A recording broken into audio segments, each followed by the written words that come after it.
บรรยากาศทางมะนาวและสาว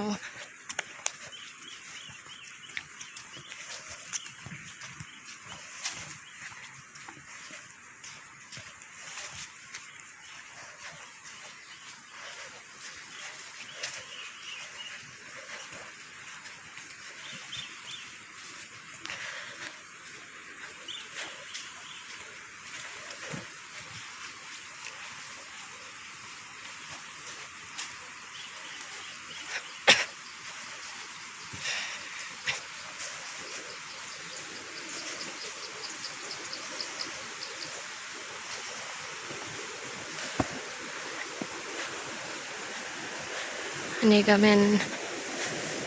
หวยขามเมื่อหน้าเนาะครัวขามหวยเมื่อหน้า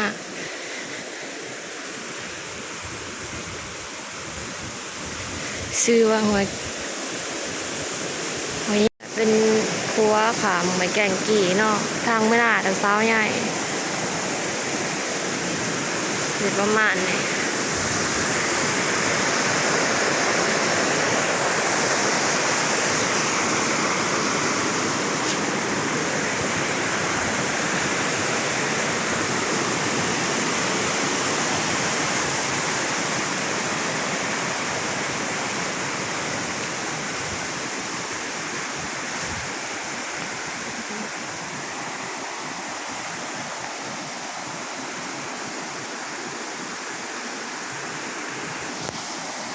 ตอนนี้จะเป็นข้าว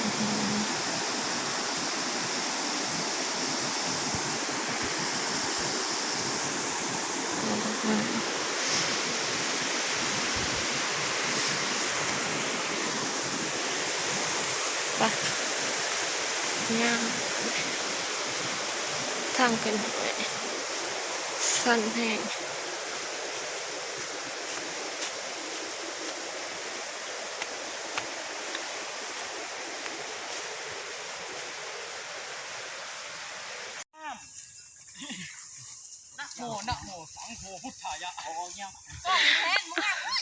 เป็นยัง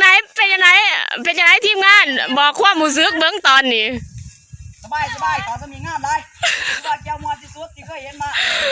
แต่สาวมานี่เท่าไหร่จังไห้น่ะสองไม่เด้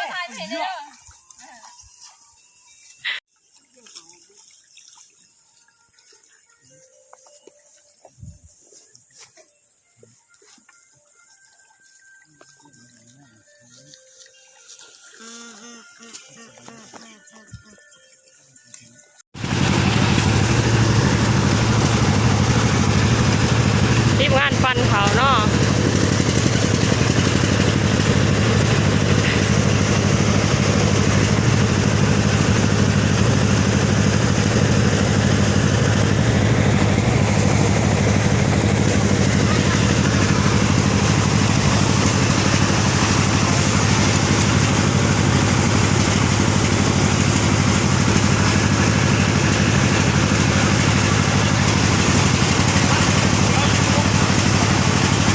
จังเคยได้อยากซอยบนสิบุญเป็นนันหวนอยู่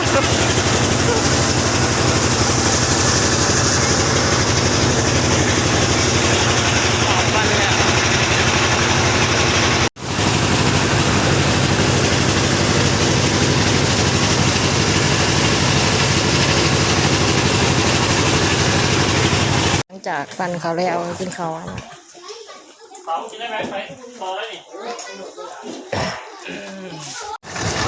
ปั่นแล้วเนาะในเขา74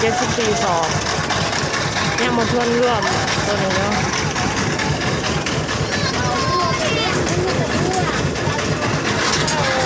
อันนี้ก็เจ้าของหน้าเนาะรับผู้นั้นเจ้าของหน้านี่เด้อหอดแต่เทียงสาวใหญ่บรรยากาศก็เป็นแนวนี่เขาประมาณนี้แหละเขาสิปั้นมื้อนี้